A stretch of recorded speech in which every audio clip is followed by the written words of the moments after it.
Hello friends, ഇന്ന് നമ്മൾ നോക്കുന്നത് സോളാർ പാനലിൻ്റെ 3 kV വരുന്ന ഒരു സിസ്റ്റത്തെ കുറിച്ചിട്ടാണ്. അതിൻ്റെ പാനലുകൾ എങ്ങനെയാണ് കൊടുക്കേണ്ടത്, അതിൻ്റെ ക്ലീനിങ് എങ്ങനെയാണ്, ലൈറ്റ്നിങ് അറസ്റ്റർ എങ്ങനെയാണ്, എർത്തിങ് എങ്ങനെയാണ്, അതുമാത്രമല്ല വാരിയുടെ പ്രൊഡക്ട്സുകളാണ് നമ്മൾ ഫുൾ യൂസ് ചെയ്യുന്നത്, അതിൻ്റെ ഗുണങ്ങൾ എന്തൊക്കെയാണ്, അതിനെക്കുറിച്ച് ഫുൾ ഡീറ്റെയിൽ ആണ് നമ്മൾ ഇന്നത്തെ വീഡിയോയിൽ കാണാൻ പോകുന്നത്. അതുമാത്രമല്ല അതിൽ നിന്ന് ഒരു ദിവസം നമുക്ക് കിട്ടുന്ന പ്രൊഡക്ഷൻ എങ്ങനെയാണ്, അതായത് എത്ര യൂണിറ്റാണ് പ്രൊഡക്റ്റ് ചെയ്യുന്നത്, അതിൻ്റെ ഡീറ്റെയിൽസ്, കണക്ഷൻസ് എങ്ങനെയാണ്, എനർജി മീറ്ററിൽ എങ്ങനെയാണ് കണക്ട് ചെയ്യുന്നത് കാണിക്കുന്നത്, എങ്ങനെയാണ് നമുക്ക് അറിയാൻ പറ്റുന്നത് എന്നുള്ള ഫുൾ ഡീറ്റെയിൽ വീഡിയോ ആണ് നമ്മൾ കാണാൻ പോകുന്നത്. അതുപോലെ തന്നെ നമ്മുടെ സോളാറിൻ്റെ നമ്പർ 1 ക്വാളിറ്റി എന്ന് പറയാവുന്ന വാരിയുടെ പ്രൊഡക്ട്സുകളാണ് നമ്മൾ പരിചയപ്പെടുന്നത്. പാനലാണെങ്കിലും സോളാർ പാനലാണെങ്കിലും അതുപോലെ തന്നെ നമ്മുടെ ഇൻവെർട്ടർ ആണെങ്കിലും MPPT ആണെങ്കിലും എല്ലാം വാരിയുടെ സെറ്റാണ് നമ്മളിവിടെ ചെയ്തിരിക്കുന്നത്. അപ്പോൾ എറണാകുളം ജില്ലയിലെ വാരിയുടെ ഡിസ്ട്രിബ്യൂട്ടറാണ് നമുക്ക് ഇതിൻ്റെ ഫുൾ ഡീറ്റെയിൽ കാര്യങ്ങൾ പറഞ്ഞു തരുന്നത്. നമ്മുടെ ബേബി ചേട്ടനാണ് ഇതിൻ്റെ കാര്യങ്ങൾ ഫുൾ ഡീറ്റെയിൽ കാര്യങ്ങൾ നമുക്ക് പറഞ്ഞു തരുന്നത്. ബേബി ചേട്ടൻ, നമുക്ക് ഒരു വീട്ടിലേക്ക് സ്വന്തമായിട്ട് ഒരു സോളാർ ചെയ്യാൻ വേണ്ടിയിട്ടാണ്. അപ്പോൾ നമുക്ക് ഒരു 3000 രൂപയ്ക്ക് നമ്മുടെ വീട്ടിൽ ബില്ല് വരുന്നുണ്ടെന്ന് വിചാരിക്കും. അപ്പോൾ നമുക്കൊരു സോളാർ സിസ്റ്റം ചെയ്യുകയാണെങ്കിൽ അതിൻ്റെ ഡീറ്റെയിൽസും കാര്യങ്ങളും ഫുള്ളായിട്ടൊന്ന് പറഞ്ഞു തരാമോ? ഓക്കെ, ആദ്യം നമ്മൾക്ക് അറിയാനുള്ളത് നമ്മുടെ വീട്ടിൽ എത്ര യൂണിറ്റ് കറണ്ടാണ് ഉപയോഗിക്കുന്നുള്ളത്. അതായത് 3000 എന്ന് പറയുമ്പോൾ അതിന് കറസ്പോണ്ടിങ് ആയിട്ട് എത്ര യൂണിറ്റ് കറണ്ട് നമുക്ക് ചിലവാകുന്നു എന്നുള്ളതിനെ ബേസ് ചെയ്തിട്ടാണ് നമ്മളെല്ലാം കണക്കൂട്ടുന്നത്. അതായത് നമുക്ക് 1 കിലോവാട്ട് സോളാർ സിസ്റ്റം ഇൻസ്റ്റാൾ ചെയ്ത് കഴിഞ്ഞിട്ടുണ്ടെങ്കിൽ 4 യൂണിറ്റ് ഒരു ദിവസം പ്രൊഡക്ഷൻ ഉണ്ടാവും. അപ്പോൾ അങ്ങനെ ഒരു മാസം എന്ന് പറയുമ്പോൾ നാം 120 യൂണിറ്റ്, സാധാരണ 3000 രൂപ കറണ്ട് ബില്ല് വരുന്ന ഒരാൾക്ക് ഈ 120 യൂണിറ്റാണ് കൺസംഷൻ വരുള്ളൂ. നമ്മുടെ ബൈ മന്ത്ലി സിസ്റ്റം ആകുമ്പോൾ 240 യൂണിറ്റ് കൂടുതൽ സാധാരണ വരില്ല. നമ്മളിപ്പോൾ കറണ്ട് ബില്ല് KCB തരുന്ന കറണ്ട് ബില്ല് നോക്കിയാണെങ്കിൽ നമുക്ക് അറിയാൻ പറ്റും. ഒരു 200, 240, 250 യൂണിറ്റ് കറണ്ട് നമുക്ക് വരുന്നുള്ളൂ. ഓക്കെ, ഇനിയിപ്പോൾ നമ്മളിപ്പോൾ കുറച്ചും കൂടെ ഒരു പ്രൊട്ടക്റ്റീവായിട്ട് എടുക്കുകയാണെങ്കിൽ ഒരു 5 കിലോവാട്ട് ഒക്കെ ആണെങ്കിൽ നമുക്ക് കുറച്ചും കൂടെ നമുക്ക് ഇതിനെ മാക്സിമം യൂട്ടിലൈസ് ചെയ്യാൻ പറ്റും. നമുക്ക് ഇനി ഫർദർ ഫ്യൂച്ചറിൽ നമുക്കിപ്പോൾ 2 AC അഡീഷണൽ ആയിട്ട് വെക്കണം, ഒരു ഇലക്ട്രിക് കാർ വേണമെങ്കിൽ ചാർജ് ചെയ്യാൻ വേണ്ടിയിട്ട് ഉപയോഗിക്കാം, പിന്നെ വേണമെങ്കിൽ നമുക്ക് ഇൻഡക്ഷൻ ഹീറ്റർ, മൈക്രോവേവ് ഓവൻ അങ്ങനെ അഡീഷണൽ ആയിട്ട് നമുക്കൊരു വെച്ച് കഴിഞ്ഞിട്ടുണ്ടെങ്കിൽ നമുക്ക് കൂടുതൽ ഗ്യാസിൻ്റെ ഉപയോഗം കുറയ്ക്കാൻ പറ്റും. ഒരു ഇലക്ട്രിക് സ്കൂട്ടർ ഉണ്ടെങ്കിൽ നമുക്ക് ഫ്രീ ആയിട്ട് ചാർജ് ചെയ്തെടുക്കാൻ പറ്റും. അപ്പോൾ നമുക്ക് 0 ബില്ലായിരിക്കും, നമുക്ക് എല്ലാ കാര്യങ്ങളും നടക്കും. പിന്നെ നമുക്ക് ഗ്യാസ് എന്ന് പറഞ്ഞു കഴിഞ്ഞിട്ടുണ്ടെങ്കിൽ നമുക്കിപ്പോൾ ഒരു ഗ്യാസ് കുറ്റി നമുക്ക് എമർജൻസിക്ക് മാത്രം ഓൺ ചെയ്യേണ്ട കാര്യമുള്ളൂ കറണ്ട് ഇല്ലാത്ത സമയത്ത്. എല്ലാ സമയത്തും നമുക്ക് ഇൻഡക്ഷൻ ഹീറ്റർ, 2 ഇൻഡക്ഷൻ ഹീറ്റർ മേടിച്ച് വയ്ക്കുക, ഒരു മൈക്രോവേവ് മേടിച്ച് വയ്ക്കുക. അത്രയും ചെയ്തിട്ടുണ്ടെങ്കിൽ നമുക്ക് ഏറ്റവും ഒരു ഗ്യാസ് കുറ്റി എന്ന് പറഞ്ഞിട്ടുണ്ടെങ്കിൽ നമുക്ക് ഒരു 5-6 മാസം വരെ ഉപയോഗിക്കാം. അപ്പം തന്നെ എത്ര ലാഭം നമുക്ക്. ഒരു ഗ്യാസ് ഒരു സാധാരണ വീടിനെ സംബന്ധിച്ച് ഒരു 45 ദിവസത്തിൽ കൂടുതൽ പോയില്ല, ശരിയാണ്, 1200 രൂപയാണ്. നമ്മൾ 6 മാസം എന്ന് പറയുമ്പോൾ 3 ഗ്യാസ് സിലിണ്ടർ എടുക്കണം, അത്രയും പൈസ നമുക്ക് ലാഭമായി. അപ്പോൾ തന്നെ 1200, 2400 രൂപ അവിടെ ലാഭമായി. ഒരു വർഷത്തെ നിങ്ങൾ കണക്കൂട്ടി നോക്കിക്കോ. അപ്പോൾ ഇത് എല്ലാം കൊണ്ടും ഇത് ശരിക്കും നമ്മൾ ഇതിനെ ശരിക്കും പ്ലാൻ ചെയ്തിട്ട് നമ്മൾ ഉപയോഗിക്കുകയാണെങ്കിൽ നമുക്കിത് ഈ സോളാർ എന്ന് പറഞ്ഞിട്ടുണ്ടെങ്കിൽ നമുക്ക് വളരെ ഒരു അനുഗ്രഹമാണ്. അത് മാത്രമല്ല ഈ സോളാർ പാനലിൽ നമുക്ക് 25 വർഷമാണ് ഇത് ഓരോ ഇത് മാനുഫാക്ചറേഴ്സ് വാറണ്ടി തരുന്നത്. അപ്പോൾ അതിൻ്റെ അർത്ഥം എന്ന് വെച്ചിട്ടുണ്ടെങ്കിൽ ഇത് അത്രത്തോളം കാലം നിൽക്കും എന്നുള്ളതാണ്. ഇത് ഒരിക്കലും കേടുവരാത്തൊരു സാധനമാണ്. നമുക്ക് ഒരു പെർഫോമൻസ് വാറണ്ടി എന്ന് പറഞ്ഞിട്ടുണ്ട്. അതിൻ്റെ കാരണം ഒരു 25 വർഷം കഴിയുമ്പോൾ അതിൻ്റെ പെർഫോമൻസ് ചിലപ്പോൾ ഒരു 5%, 10% കുറഞ്ഞു പോകുന്നല്ലാണ്ട് ഇതിനൊന്നും സംഭവിക്കുന്നില്ല. ശരിക്കും എന്ന് പറഞ്ഞിട്ടുണ്ടെങ്കിൽ ഇപ്പോൾ ഒരു സോളാർ പാനലാണ് ഈ കാണുന്നത്. ഇത് 450 വാട്ട് പീക്കിൻ്റെ സോളാർ പാനലാണ്. ചേട്ടാ, നമുക്കിപ്പോൾ ഈ പാനൽ കാര്യങ്ങളൊക്കെ എങ്ങനെ കണക്ട് ചെയ്യണമെന്നും എത്ര വാട്ടിൻ്റെ പാനലുകളാണ് നമ്മൾ വാങ്ങിക്കേണ്ടതെന്നും ഫുൾ ഡീറ്റെയിൽ ആയിട്ടൊന്ന് പറയാമോ? ഓക്കെ, ഓരോ പാനല് ഇപ്പോൾ ഇതിപ്പോൾ ഒരു പാനലാണ്. ഈ പാനൽ എന്ന് പറഞ്ഞിട്ടുണ്ടെങ്കിൽ ഇത് ഹാഫ് കട്ട് മോണോപെർക്ക് പാനൽ എന്ന് പറയും. അപ്പോൾ അതെന്ന് വെച്ചിട്ടുണ്ടെങ്കിൽ ഇതിനകത്ത് പല കാറ്റഗറി ഉണ്ട്. ഇതിൻ്റെ മാനുഫാക്ചറിങ് വരുന്ന മോണോപെർക്ക് ഉണ്ട്, ഇപ്പോൾ പോളി ക്രിസ്റ്റലൈൻ ഉണ്ട്, അങ്ങനെ പല കാറ്റഗറിയിൽ വരും. ഇപ്പോൾ ഇതെന്ന് പറഞ്ഞിട്ടുണ്ടെങ്കിൽ മോണോപെർക്ക് ഹാഫ് കട്ടാണ്. ഇതിനകത്ത് 144 സെല്ലാണുള്ളത്. ഇത് കണ്ടില്ലേ, സോളാർ സെല്ലുകൾ ഒന്നിട്ട് ഇങ്ങനെ 144 സെല്ലുണ്ട്. ഈ 144 സെല്ലിനെ 2 സെക്ഷനായിട്ട് ഡിവൈഡ് ചെയ്തിരിക്കുക, 72 ആയിട്ട്. ഓക്കെ, ഇപ്പോൾ ഇതിൻ്റെ ഏറ്റവും വലിയ പ്രത്യേകത എന്ന് വെച്ചിട്ടുണ്ടെങ്കിൽ നമുക്ക് ഇതിനകത്തൊരു ഷെയ്ഡ് വീണിട്ട് ഒരു സെക്ഷനിൽ ഷെയ്ഡ് വീണിട്ടുണ്ടെങ്കിൽ അടുത്ത സെക്ഷൻ വർക്ക് ചെയ്യും. അതാണ് ഇതിൻ്റെ ഏറ്റവും വലിയ പ്രത്യേകത. ഇപ്പോൾ ഒരു സെല്ലിന് ഒരു 0.5 വോൾട്ട് DC വെച്ചിട്ടാണ് ഇതിൻ്റെ കാൽക്കുലേഷൻ. സാധാരണ 0.5 volt to 0.6 volt DC voltage നമുക്കുണ്ടാവും. അപ്പോൾ ഇതിൻ്റെ വർക്കിംഗ് പ്രിൻസിപ്പിൾ എങ്ങനെയാണെന്ന് വെച്ചിട്ടുണ്ടെങ്കിൽ ഇതിൻ്റെ ലൈറ്റ് എനർജീനെ, അതായത് സൂര്യപ്രകാശം ഈ സെല്ലിൽ വീഴുമ്പോൾ അത് ലൈറ്റ് എനർജീനെ ഇലക്ട്രിക്കൽ എനർജി ആയിട്ട് കൺവേർട്ട് ചെയ്യുക ചെയ്യണം. ഓക്കെ, ഇനി ഇത്രയും ഈ 144 സെല്ലെന്ന് പറഞ്ഞു. ഈ 144നെ 72 രണ്ടായിട്ട് ഡിവൈഡ് ചെയ്തിരിക്കുകയാണ്. അപ്പോൾ ഇത് 2 സെക്ഷനാണത്. ഇപ്പോൾ ഒരു സെക്ഷന് ഇപ്പോൾ 72 എടുത്തു കഴിഞ്ഞിട്ടുണ്ടെങ്കിൽ ആ 72 × 0.5 അത്രയും വോൾട്ടേജാണ് നമുക്ക് കിട്ടുന്നത് ഒരു പാനലിൽ വരുന്നത്. ഓക്കെ. ഇപ്പോൾ ഈ 2 സെക്ഷൻ എടുത്തിട്ടുണ്ടെങ്കിൽ ആ സെക്ഷൻ ഈ സെക്ഷന് പാരലായിട്ട് കണക്ട് ചെയ്തിരിക്കുകയാണ്. അപ്പോൾ അതിൻ്റെ കറണ്ട് അതിന് കുറഞ്ഞു വരുമ്പോൾ അതിൻ്റെ എഫിഷ്യൻസി കൂടും. അതിന് വേണ്ടിയിട്ടാണത്. ഓക്കെ. അപ്പോൾ ഒരു പാനലിൽ നിന്ന് ഔട്ട്പുട്ട് എന്ന് പറഞ്ഞിട്ടുണ്ടെങ്കിൽ ഒരു അറൗണ്ട് 45 വോൾട്ട് നമുക്ക് DC ആണ് നമുക്ക് ജനറേറ്റ് ചെയ്യുന്നത്. ഓക്കെ. അപ്പോൾ ഇതിപ്പോൾ നമ്മൾ കൊടുത്തിരിക്കുന്ന ഒരു പാനൽ 450 വാട്ടിന്റെ പാനലാണ്. ഈ ഒരു പാനൽ എന്ന് പറയുന്നത് 450 വാട്ട് പീക്ക് എന്ന് പറയാം. WP എന്ന് പറയാം 450. അപ്പോൾ നമുക്ക് അതിൽ നിന്ന് കിട്ടുന്ന വോൾട്ടേജ് മാക്സിമം വോൾട്ടേജ് 45 വോൾട്ടാണ്. 5 വോൾട്ടാണ് നമുക്ക് കിട്ടുന്നത്. അതിന് ഓപ്പൺ ലോഡ് വോൾട്ടേജ് എന്ന് പറയും. ഓക്കെ. അപ്പോൾ അത് 45 വോൾട്ടാണ് കിട്ടുന്നത്. ഇത് ഇപ്പോൾ ഇത് ഇവിടെ ഒരു 5 കിലോ വാട്ട് സിസ്റ്റമാണ് നമ്മൾ വെച്ചിരിക്കുന്നത്. 5 കിലോ വാട്ട്. അപ്പോൾ നമ്മൾ ടോട്ടൽ കൊടുത്തിരിക്കുന്നത് 50 വാട്ട് പീക്കിന്റെ 11 പാനൽ നമ്മൾ വെച്ചിട്ടുണ്ട്. ഓക്കെ. ഈ 11 വാട്ടിൽ 4950 അത്രയും നമുക്ക് ടോട്ടൽ വാട്ടേജ് നമുക്ക് വരും. ഓക്കെ. അപ്പോൾ അത്രയും ഒരു 5 കിലോ വാട്ട് സിസ്റ്റമാണ് അത് വെച്ചിരിക്കുന്നത്. ഇതിനകത്ത് ഇതിനെ 2 സെക്ഷനായിട്ട് തിരിച്ചിരിക്കുക. കാരണം ഈ സെക്ഷനിൽ 6 പാനലുണ്ട്. ഈ സെക്ഷനിൽ 6 പാനൽ 450 വാട്ട് പീക്കിന്റെ 6 പാനലാണ് കണക്ട് ചെയ്തിരിക്കുന്നത്. ഇതിനെ സീരീസിൽ കണക്ട് ചെയ്യും. സീരീസിൽ കണക്ട് ചെയ്യുമ്പോൾ നമുക്ക് 45 വോൾട്ട് × 6 അത്രയാണ് കിട്ടുന്നത് ഒരു സ്ട്രിങ്ങിൽ. അതായത് ഒരു സ്ട്രിങ്ങിൽ വരുന്ന വോൾട്ടേജ്. ഒരു സ്ട്രിങ്ങിലെ വോൾട്ടേജ് എന്ന് പറഞ്ഞാൽ നമ്മൾ ഈ പാരലൽ സീരീസ് ആയിട്ട് കണക്ട് ചെയ്യും. ഓക്കെ. അപ്പോൾ 6 എണ്ണത്തിന് സീരീസ് ആയിട്ട് കണക്ട് ചെയ്തിട്ട് ചെയ്യുമ്പോൾ 45 × 6 എന്നുള്ള കണക്കിന് നമുക്ക് അത്രയും വോൾട്ടേജ് കിട്ടും. ഓക്കെ. ഇതിന് നമ്മൾ ഈ plus minus last output plus minus 2 അതിന് PV1 എന്ന് പറയും. PV1 2. ഓക്കെ. നമ്മൾ താഴേക്ക് കൊണ്ടുപോകും. അതുപോലെ തന്നെ ഇപ്പുറത്തെ സ്ട്രിങ്ങും ഇവിടെ നമ്മൾ 5 പാനലാണ് ഉപയോഗിക്കുന്നത്. ഈ ഭാഗത്ത് 5 പാനലിനെ നമ്മൾ സീരീസ് ആയിട്ട് കണക്ട് ചെയ്യും. അപ്പോൾ 45 വോൾട്ടാണ് ഒരു പാനലിന് കിട്ടണമെങ്കിൽ 45 × 5 എന്നുള്ള കണക്കിന് നമ്മൾ ഇതെടുത്തിട്ട് ഇതിൻ്റെ ഔട്ട്പുട്ട് പ്ലസ് മൈനസ് ഇത് DC ആയിട്ടാണ് ഇവിടെ പോകുന്നത്. പ്ലസ് മൈനസ് ആയിട്ട് നമ്മൾ താഴേക്ക് പോകും. അപ്പോൾ ഒരു സ്ട്രിങ്ങിൽ ഒരു വോൾട്ടേജ് ക്രിയേറ്റ് ചെയ്യും, അടുത്ത സ്ട്രിങ്ങിലും സെപ്പറേറ്റ് ഒരു വോൾട്ടേജ് ക്രിയേറ്റ് ചെയ്യും. ഈ 2 സെക്ഷനായിട്ടാണ് നമ്മൾ എടുക്കുന്നത്. ഇത്രയും കിലോ വാട്ട് ആയതുകൊണ്ട് 5 കിലോ വാട്ട് ആയതുകൊണ്ട്. അതായത് നമ്മുടെ 5 കിലോ വാട്ട് ഇൻവെർട്ടറിന്റെ ഡിസൈൻ എന്ന് പറഞ്ഞിട്ടുണ്ടെങ്കിൽ അതിനകത്ത് 2 MPPT ആണ് ഉള്ളത്. ഈ 2 MPPT PV1 PV2 എന്നുള്ള 2 സ്ട്രിങ് കണക്ഷനാണ്.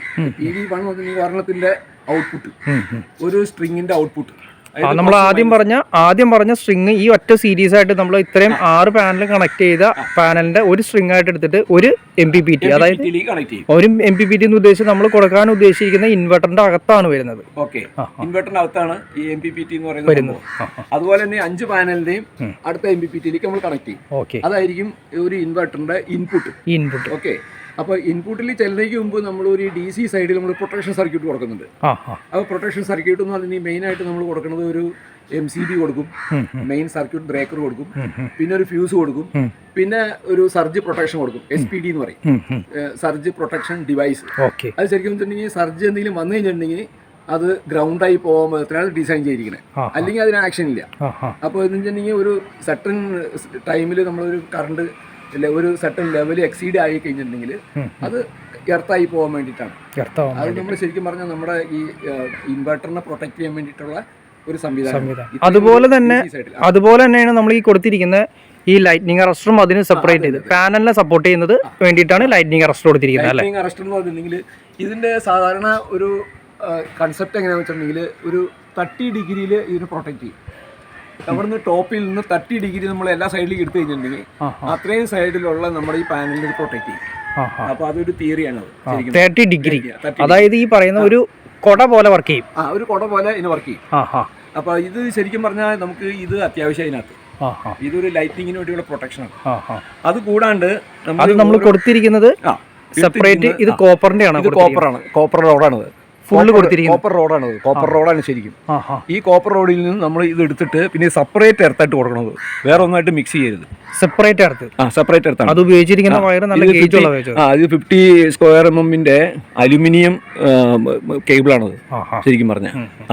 ഇത് വെച്ചിട്ടുണ്ടെങ്കിൽ സെപ്പറേറ്റ് വേറെ എർത്തായിട്ട് നമ്മൾ മിക്സ് ചെയ്യില്ല. ഇത് സെപ്പറേറ്റ് എർത്ത് കൊടുക്കണം. നേരെ കൊണ്ടുപോയിട്ട് താഴെ നമ്മുടെ വീടിന്റെ സൈഡിൽ സെപ്പറേറ്റ് കുഴിയെടുത്ത് എർത്ത് കൊടുത്തിരിക്കണം. ഈ എർത്ത് കൊടുക്കുമ്പോൾ അതിനകത്ത് മറ്റേ എർത്ത് ഇതൊക്കെ ഉണ്ട്, കോമ്പൗണ്ടും കാര്യങ്ങളെല്ലാം ചെയ്തിട്ട് വേണം ചെയ്യാനായിട്ട് ഉണ്ട്. അത് വെച്ചിട്ട് നമ്മൾ കൊടുത്തിരിക്കണം.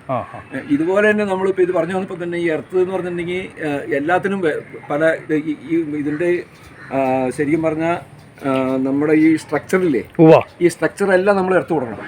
അതായത് നമ്മൾ പറഞ്ഞ രീതിയിൽ പറയുകയാണെങ്കിൽ ഇപ്പോൾ പാനലിന്റെ സൈഡിൽ നോക്കുകയാണെങ്കിൽ പാനലുകളെല്ലാം വെച്ചിരിക്കുന്ന ഈ സ്ട്രക്ചർ എർത്ത് ചെയ്യണം. അതുപോലെ തന്നെ നമ്മൾ ഈ പറയുന്ന ലൈറ്റ്നിങ് അറസ്റ്റർ നമ്മൾ മസ്റ്റ് ആയിട്ട് കൊടുത്തിരിക്കണം. അപ്പൊ ഈ 2 എർത്ത് മസ്റ്റ് ആയിരിക്കണം, എന്നാൽ മാത്രമേ നമുക്ക് ഇത് ഈ സ്ട്രക്ചറിന്റെ ഒരു എർത്ത്, ലൈറ്റ്നിങ്ങിന്റെ എർത്ത്, പിന്നെ DC/DPക്ക് ഒരു എർത്ത്, AC/DPക്ക് ഒരു എർത്ത്, 4 എർത്ത് മസ്റ്റ് ആയിട്ട് കൊടുത്തിരിക്കണം. അത് ഇതാണ് ഇതിന്റെ മിനിമം ആയിട്ടുള്ള നമുക്ക് കണ്ടീഷൻസ്. 4 എർത്ത് നമുക്ക് വേണം. ഓക്കെ, നമ്മൾ ഈ പാനൽ വെക്കുമ്പോൾ ബേബി ചേട്ടാ, അപ്പൊ നമുക്ക് ക്ലീനിങ്ങിന്, അതായത് ഇടയ്ക്കിടയ്ക്ക് നമ്മളിത് ക്ലീൻ ചെയ്ത് കൊടുത്താൽ ഇതിൻ്റെ എഫിഷ്യൻസി നമുക്ക് കറക്റ്റായിട്ട് കിട്ടുള്ളൂ. അപ്പോൾ അത് കിട്ടാനും അതുമാത്രമല്ല നമുക്ക് സാധാരണ നമ്മൾ പുറമേ നിന്ന് ഒരാളെ വിളിക്കാതെ നമുക്ക് സ്വന്തമായിട്ട് വീട്ടുകാർക്ക് തന്നെ ചെയ്യാവുന്ന രീതിയിൽ അതിൻ്റെ ബേസ്മെൻറ്റും അതിൻ്റെ ക്ലീനിങ് സെക്ഷൻ കാര്യങ്ങളൊക്കെ നമുക്ക് എന്തെല്ലാം കാര്യങ്ങൾ ശ്രദ്ധിക്കണം ഇത് പിടിപ്പിക്കുന്ന സമയത്ത്? ഓക്കെ, അത് ശരിക്കും പറഞ്ഞാൽ നമുക്ക് റീച്ചബിൾ ആയിട്ടുള്ള ഒരു പൊസിഷൻ ആയിരിക്കണം. കാരണം നമുക്ക് ഒരു മോപ്പ് വെച്ചിട്ട് അല്ലെങ്കിൽ ഒരു സംവിധാനം വെച്ചിട്ട് ക്ലീൻ ചെയ്യണമെങ്കിൽ നമുക്ക് 2 സെക്ഷൻ അതിനകത്തുള്ളൂ, സ്ട്രിങ് 1, സ്ട്രിങ് 2. ഇതിന്റെ നടുക്കേക്കടെ നമ്മളൊരു പാത്ത് വേട്ടാണ് കേട്ടോ. ഈ പാത്ത് വേയിൽ സ്റ്റെപ്പ് കൊടുത്തിട്ടുണ്ട്, 3 സ്റ്റെപ്പും കൊടുത്തിട്ട് അതിൽ കയറി നിന്നിട്ട് അപ്പോൾ നമുക്ക് ശരിക്കും പറഞ്ഞാൽ ഇവിടെ കയറി നിന്നിട്ട് കൺവീനിയൻ്റ് ആയിട്ട് നമുക്കിത് ക്ലീൻ ചെയ്ത് കൊടുക്കാം. കാരണം എന്ന് വെച്ചിട്ടുണ്ടെങ്കിൽ ഇതിൻ്റെ സൺലൈറ്റ് ഡയറക്റ്റായിട്ട് ഈ സോളാർ സെല്ലിൽ വീണ മാത്രമാണ് നമുക്ക് മാക്സിമം പ്രൊഡക്ഷൻ കിട്ടുള്ളൂ. അപ്പോൾ അതിനെ നമ്മൾ എനിക്ക് ഒരു തിക്ക് ലെയർ ഓഫ് ഡസ്റ്റ് വന്നു കഴിഞ്ഞിട്ടുണ്ടെങ്കിൽ നമുക്ക് നമ്മുടെ പ്രൊഡക്ഷൻ കുറഞ്ഞു പോകും. അത് ഡ്രാസ്റ്റിക്കലി കുറയും. അത് വെച്ചിട്ടുണ്ടെങ്കിൽ നമുക്കൊരു മറ്റേ ഒരു കിലോ വാട്ടിന് 4 യൂണിറ്റ് വെച്ച് നമുക്ക് കിട്ടിക്കൊണ്ടിരിക്കണം എന്ന് വെച്ചാൽ തുടക്കത്തിൽ. അപ്പോൾ ഒരു 2 മാസം നമ്മൾ ഒന്ന് വാഷ് ചെയ്യാണ്ടിരുന്നു കഴിഞ്ഞിട്ടുണ്ടെങ്കിൽ അത് ചിലപ്പോൾ 2 യൂണിറ്റ് ആയിട്ട് കുറയും. നമ്മൾ എന്നിട്ട് ഇത് വെച്ച ആൾക്കാരുടെ അടുത്ത് കംപ്ലൈൻറ്റ് ചെയ്തിട്ട് കാര്യമൊന്നുമില്ല. അത് നമ്മുടെ റെസ്പോൺസിബിലിറ്റിയാണ്. അപ്പോൾ നമ്മൾ ക്ലീൻ ചെയ്യാനുള്ള രീതിയിൽ ആദ്യമേ തന്നെ നമ്മുടെ ബേസ്മെന്റ് അടിക്കുമ്പോൾ അത് കറക്റ്റ് ചെയ്ത് അവരോട് അടിക്കുമ്പോൾ അങ്ങനെ ചെയ്യുള്ളൂ. അല്ലെങ്കിൽ അത് നമ്മൾ കസ്റ്റമർ അത് അറിഞ്ഞിരിക്കേണ്ട കാര്യമാണ്. കാരണം എങ്ങനെയും വെച്ചിട്ട് പോയിട്ടുണ്ടെങ്കിൽ നമുക്ക് പിന്നീടുള്ള മെയിൻ്റനൻസും കാര്യങ്ങളൊക്കെ ബുദ്ധിമുട്ടാവും. അപ്പോൾ മാസത്തിൽ മന്ത്ലി വൺസ് ചെയ്യുന്നത് ഏറ്റവും നല്ലതാണ്. 2 ആഴ്ച കൂടുമ്പോൾ ചെയ്യുകയാണെങ്കിൽ അതും നല്ലതാണ്. ഇതിന്റെ പ്രൊഡക്ഷൻ കുറഞ്ഞു പോകുമ്പോൾ നമുക്ക് അറിയാൻ പറ്റും എന്തോ കുഴപ്പമുണ്ടെന്നുള്ളൂ. ഓക്കെ, അപ്പോൾ നമ്മളിത് ചെയ്തിരിക്കുന്നത് വെച്ചാൽ നമ്മളിത് 2 സ്ട്രിങ് എന്ന് പറഞ്ഞു. അപ്പോൾ സ്ട്രിങ്ങിന്റെ എണ്ണം കൂടുന്നതനുസരിച്ചിട്ട് നമുക്ക് ഇത് ക്ലീനിങ്ങിന് വേണ്ടിയിട്ട് നമ്മൾ സെപ്പറേറ്റ് ഇതിപ്പം ഓരോ പാനലും നമുക്ക് റീച്ചബിൾ ആവണം. ഓരോ പാനലും നമുക്ക് മറ്റേ വാഷ് ചെയ്യാനുള്ള ഒരു സംവിധാനം അവിടെ വരെ എത്തിച്ച് നമുക്ക് വാഷ് ചെയ്യാനുള്ള ഒരു സംവിധാനം നമ്മൾ എപ്പോഴും കരുതണം. ആ ലെവലിൽ ചെയ്യുന്നതാണ് ഏറ്റവും നല്ലത്, എപ്പോഴും അഭികാമ്യം. അപ്പോൾ നമുക്ക് ഇത് മെയിൻ്റനൻസിന്റെ പാർട്ട് പറഞ്ഞു. പിന്നെ വേണമെന്ന് വെച്ചിട്ടുണ്ടെങ്കിൽ ഇതിനകത്ത് വേറെ അടുത്തൊരു പ്രശ്നം വെച്ചിട്ടുണ്ടെങ്കിൽ ഈ ഷെയ്ഡാണ്. ഷെയ്ഡ് നമ്മൾ ചെയ്യുമ്പോൾ ചിലപ്പോൾ ഒരു ഷെയ്ഡും കാര്യങ്ങളും ഉണ്ടാവില്ല. അടുത്തുള്ള മരങ്ങളൊക്കെ വളർന്ന് വരും. അത് ചിലപ്പോൾ കസ്റ്റമർ അറിയില്ല. ഇത് അത് ചിലപ്പോൾ നമുക്ക് നമ്മുടെ മനസ്സിലുണ്ടാവില്ല. അപ്പോൾ അത് കുറച്ച് കഴിയുമ്പോൾ അതിൻ്റെ പ്രൊഡക്ഷൻ കുറഞ്ഞു വരുമ്പോൾ അതിൻ്റെ കാരണം അന്വേഷിക്കുമ്പോൾ പറയും, അയ്യോ ചേട്ടാ അവിടെ ഒരു മരം ഉണ്ടായിരുന്നു, അത് വളർന്ന് വലുതായല്ലോ, അത് വെട്ടിക്കളയണമല്ലോ എന്ന് പറയുമ്പോൾ നമ്മൾ അങ്ങനെയുള്ള കാര്യങ്ങൾ ശ്രദ്ധിക്കേണ്ട കാര്യമാണ് അതിനകത്ത്. അതായത് നമ്മൾ പറയുകയാണെങ്കിൽ എപ്പോഴും നല്ലൊരു പുതിയ രീതിയിൽ സൂക്ഷിച്ചാൽ അതിന്റെ പ്രൊഡക്ഷൻ എപ്പോഴും നമ്മൾ എപ്പോഴാണോ സെറ്റ് ചെയ്ത് അതേ ലെവലിൽ തന്നെ വർഷങ്ങളോളം നമുക്ക് കിട്ടും. ഇതിന്റെ മെയിൻ കൺസെപ്റ്റ് എന്ന് പറഞ്ഞിട്ടുണ്ടെങ്കിൽ ഇതിന്റെ ലൈറ്റ് എനർജീനെ നമ്മൾ ഇലക്ട്രിക്കൽ എനർജിയായിട്ട് കൺവേർട്ട് ചെയ്യണം. അപ്പോൾ നമുക്ക് സണ്ണിൽ നിന്നുള്ള ലൈറ്റ് ഇതിനകത്ത് പ്രോപ്പറായിട്ട് കിട്ടിയാൽ മാത്രമാണ് ഈ ലൈറ്റ് എനർജി നമുക്ക് ഇലക്ട്രിക്കൽ എനർജി കൺവേർട്ട് ചെയ്യാൻ പറ്റുള്ളൂ. അപ്പൊ അതിനൊരു ഷെയ്ഡ് വീണ അപ്പൊ അതിന്റെ ലോസ് അവിടെ കാണിക്കും. അതെ, ഷെയ്ഡ് പിന്നെ നമുക്കൊരു തിക്ക് ലെയർ ഓഫ് ഡസ്റ്റ് അവിടെ ഫോം ചെയ്ത് കഴിഞ്ഞിട്ടുണ്ടെങ്കിൽ പിന്നെ നമ്മൾ സൺലൈറ്റ് ഡയറക്റ്റ് കിട്ടില്ല. ഇത് ശരിക്കും പറഞ്ഞിട്ടുണ്ടെങ്കിൽ ഫോട്ടോ ഡയോഡിന്റെ പ്രിൻസിപ്പിളാണ് ശരിക്കും പറഞ്ഞാൽ. ഒരു PN ജംഗ്ഷൻ ആണ് ബേസിക് പ്രിൻസിപ്പിൾ ഓഫ് ഇലക്ട്രോണിക്സ് ആണ് ശരിക്കും. അല്ലെങ്കിൽ സൺലൈറ്റ് ഇവിടെ വീണനുസരിച്ചിട്ടാണ് ശരിക്കും പറഞ്ഞിട്ടുണ്ടെങ്കിൽ ഇത് ജനറേറ്റ് ചെയ്യുന്നത്. ഓക്കെ, അപ്പോൾ ഇത് മെയിൻ്റനൻസ് പാർട്ട് എന്ന് വെച്ചിട്ടുണ്ടെങ്കിൽ വളരെ ഇമ്പോർട്ടൻ്റ് ആണ്. അത് നമ്മൾ പീരിയോഡിക്കലായിട്ട് ചെയ്യേണ്ട കാര്യമാണ്. നമ്മൾ ഈ പാനൽ സെറ്റ് ചെയ്യുന്ന സമയത്ത് ഇതിപ്പോൾ കാണാമല്ലോ, ചെറിയ രീതിയിൽ ഒരു ചരിവ് നമ്മൾ കൊടുത്തിരിക്കുന്നുണ്ട്. അത് എന്തുകൊണ്ടാണ് അങ്ങനെ ചരിവ് കൊടുക്കുന്നത്? അത് മാത്രമല്ല, നമ്മൾ സൂര്യനെ എങ്ങനെയാണ്, ഏത് ഡയറക്ഷനിലാണ്, വടക്കാണോ തെക്കാണോ കിഴക്ക് പടിഞ്ഞാറ്, അങ്ങനെ ചെറിയൊരു ഡയറക്ഷൻ ഉണ്ടല്ലോ, ആ ഡയറക്ഷനിൽ നമ്മൾ എങ്ങനെ കൊടുക്കണം, ഏത് ഡയറക്ഷനിലാണ് ഏറ്റവും ഉത്തമം. പിന്നെ അത് മാത്രമല്ല, ഇനിയിപ്പോൾ ചോല കാര്യങ്ങൾ വന്നു കഴിഞ്ഞാൽ നമുക്ക് ആ ഡയറക്ഷനിൽ ചിലപ്പോൾ വെക്കാൻ പറ്റുമെന്ന് നിർബന്ധമില്ല. അപ്പോൾ നമ്മൾ ഏത് ഡയറക്ഷനിലാണ് ഏറ്റവും ഉത്തമം ഒന്ന് വ്യക്തമായിട്ടൊന്ന് പറയാമോ?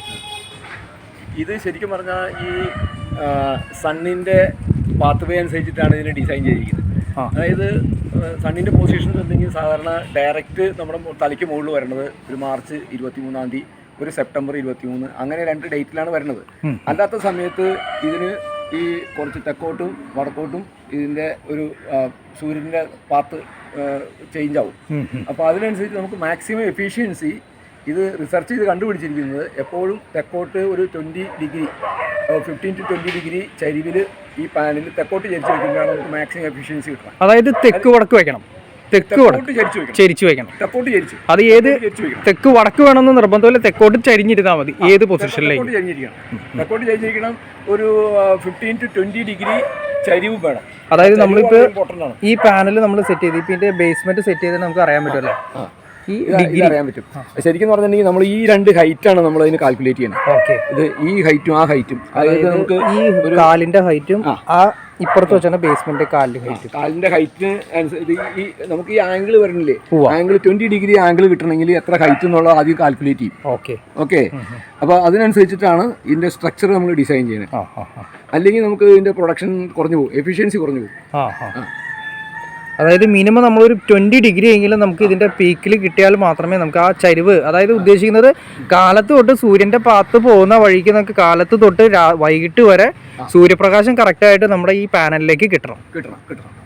പിന്നെ ഈ മോണോപെർക്കിന്റെ ഏറ്റവും വലിയ അഡ്വാൻറ്റേജ് എന്ന് പറഞ്ഞിട്ടുണ്ടെങ്കിൽ ഇപ്പോൾ എന്തെങ്കിലും റെയിനി സീസണിൽ ഇപ്പോൾ ഒരു മറ്റേ സ്കൈ നമ്മളിപ്പോൾ മഴക്കാരുണ്ട് ഒരു ഷെയ്ഡ് തന്നെയാണെങ്കിലും ഒരു പോർഷനിൽ വീടെന്ന് വെച്ചാൽ ഇപ്പോൾ ആ പോർഷനിൽ സൺലൈറ്റ് ഇല്ല, ഈ സൈഡിൽ ഉണ്ട്, ഈ സെക്ഷൻ വർക്ക് ചെയ്യും. അതാണ് 2 പാർട്ടായിട്ട് നമ്മൾ കൊടുത്തിട്ടുള്ളത്. അതായത് ഒരു പാനലിൽ തന്നെ 2 പാർട്ട് കൊടുത്തിരിക്കുന്നത്. ഒരു പാർട്ടിൽ തന്നെ നമുക്ക് 72 സോളാർ സെൽസ് ഉണ്ട്. ഓക്കെ, ഇനിയിപ്പോ അവിടെ ഒരു മരത്തിന്റെ ചോല തന്നെ ഒരു ഷെയ്ഡ് അവിടെ വീഴും, ഈ സൈഡിൽ വീണെങ്കിൽ ഈ സെക്ഷൻ വർക്ക് ചെയ്തു. പക്ഷെ മറ്റ് സാധാരണ പാനൽ അപേക്ഷിച്ച് നോക്കുമ്പോൾ സാധാരണ പാനൽസ് പോളിക്രിസ്റ്റലൈൻ പാനൽസ് ഉണ്ട്. പോളിക്രിസ്റ്റലൈൻ പാനൽസിന് ഈ അഡ്വാൻറ്റേജ് ഇല്ല. അപ്പോൾ അതായത് ടോട്ടലി അതിന്റെ എഫിഷ്യൻസിനെ ബാധിക്കും. ഏതെങ്കിലും സ്ഥലത്ത് ഷെയ്ഡ് വീണ ടോട്ടലായിട്ട് എഫിഷ്യൻസി നമുക്ക് കിട്ടില്ല. അതാണ് മോണോപെർക്കിന്റെ ഏറ്റവും വലിയ മോണോപെർക്കിന്റെ അഡ്വാൻറ്റേജസ് ഓവർ പോളിക്രിസ്റ്റലൈൻ എന്ന് പറഞ്ഞിട്ടുണ്ടെങ്കിൽ അതിന്റെ എഫിഷ്യൻസി തന്നെയാണ്. അതിന്റെ എഫിഷ്യൻസി അല്ലെങ്കിൽ വേറെ പ്രശ്നമൊന്നുമില്ല. സാധാരണ സൺലൈറ്റും കാര്യങ്ങളൊക്കെ കൂടി നമ്മുടെ കാലാവസ്ഥയ്ക്ക് അനുസരിച്ചിട്ടുണ്ടെങ്കിൽ അതിനും നല്ല പ്രൊഡക്ഷൻ കിട്ടും, ഇതിനും പ്രൊഡക്ഷൻ കിട്ടും. ഇതിന്റെ മെയിൻ അഡ്വാൻറ്റേജ് വെച്ചിട്ടുണ്ടെങ്കിൽ ഇത് ഒരു സൈഡിൽ ഒരു ഷെയ്ഡ് വേണമെങ്കിൽ അടുത്ത സെക്ഷൻ വർക്ക് ചെയ്തു. അതുകൊണ്ടാണ് ഈ മോണോപെർക്ക് നമുക്ക് പെട്ടെന്ന് കണ്ടുപിടിക്കാൻ പറ്റുമല്ലേ. ഒരു പാനലിന്റെ സെന്ററിൽ നോക്കിക്കഴിഞ്ഞാൽ ഈ ഹാഫ് കട്ട് ഉണ്ടെങ്കിൽ അതുണ്ടെങ്കിൽ മോണോപെർക്ക് പാനലാന്ന് പെട്ടെന്ന് കണ്ടുപിടിക്കാം അല്ലേ, അറിയാൻ പറ്റും. മോണോപെർക്ക് ഹാഫ് കട്ട് എന്ന് പറഞ്ഞിട്ടുണ്ടെങ്കിൽ 2 സെക്ഷൻ ഉണ്ടാവും. ഒരു സെക്ഷൻ വർക്ക് ചെയ്തില്ലെങ്കിലും ഇപ്പൊ എന്തിനും ഒരു ടെക്നിക്കൽ പ്രോബ്ലം വന്ന ഒരു സെക്ഷൻ വർക്ക് ചെയ്യില്ലാന്ന് വെച്ചോ, അപ്പോൾ അടുത്ത സെക്ഷൻ വർക്ക് ചെയ്തോളും. എന്തെങ്കിലും പ്രശ്നം വന്നോ, അവിടെ എന്തെങ്കിലും സാധനം വീണ് പൊട്ടി, അത് ആ സെല്ല് ഡാമേജ് ആയി പ്രശ്നം വന്നാൽ തന്നെയും നമുക്ക് ഒരു സെക്ഷൻ വർക്ക് ചെയ്തു. ഓക്കെ, അതാണ് അതിൻ്റെ അഡ്വാൻറ്റേജ്. ഓക്കെ ഫ്രണ്ട്സ്, നമ്മുടെ വീഡിയോ കുറച്ച് ലെങ്തിയാണ്. അപ്പോൾ അതുകൊണ്ട് അടുത്ത പാർട്ട് നമുക്ക് ഇതിൻ്റെ എർത്തിങ് കാര്യങ്ങൾ എത്ര എർത്ത് കൊടുക്കണമെന്നും അത് എങ്ങനെയാണ് എനർജി മീറ്ററിലേക്ക് കണക്ട് ചെയ്യുന്നത്, എനർജി മീറ്ററിൽ കാണാമെന്നും വ്യക്തമായിട്ട് അടുത്ത എപ്പിസോഡിൽ നമുക്ക് കറക്റ്റായിട്ട് അടുത്ത ഒരു വീഡിയോസിൻ്റെ 2 വീഡിയോസ് കൂടി ഇതിനെ ഉൾപ്പെടുത്തിക്കൊണ്ട് സോളാറിൻ്റെ തന്നെ വീഡിയോസ് ഉൾപ്പെടുത്തിക്കൊണ്ട് വരുന്നതായിരിക്കും. അപ്പോൾ അടുത്ത വീഡിയോയിൽ നമുക്ക് ഇതിൻ്റെ ബാക്കി തുടർച്ചയായിട്ട് കാണാം. ഓക്കെ ഫ്രണ്ട്സ്, നമുക്കിനി അടുത്ത വീഡിയോയിൽ കാണുന്നവരെ ഓക്കെ. ഒരു കാര്യം പറയാൻ മറന്നുപോയി, ഇനി ഇതിനെക്കുറിച്ചിട്ട് എന്തെങ്കിലും ഡൗട്ട്സ് ഉണ്ടെങ്കിൽ നിങ്ങൾ കമൻറ്റ് വഴി അറിയിക്കുക. അത് മാത്രമല്ല ഇതിനെക്കുറിച്ചിട്ട് എന്തെങ്കിലും ഇൻസ്റ്റാളേഷൻ കാര്യങ്ങളെക്കുറിച്ചിട്ടും ഡീറ്റെയിൽ ആയിട്ട് ഇനി നിങ്ങൾക്ക് അറിയണമെന്നുണ്ടെങ്കിലും, അതുമാത്രമല്ല ഇതിൻ്റെ ഇൻസ്റ്റാളേഷൻ്റെ ഡീറ്റെയിൽസ് എമൗണ്ട് കാര്യങ്ങളൊക്കെ അറിയണമെന്നുണ്ടെങ്കിൽ ഡിസ്ക്രിപ്ഷനിൽ ഞാൻ നമ്പർ കൊടുത്തേക്കാം, നിങ്ങൾക്ക് ഡയറക്റ്റ് കോൺടാക്ട് ചെയ്യാം.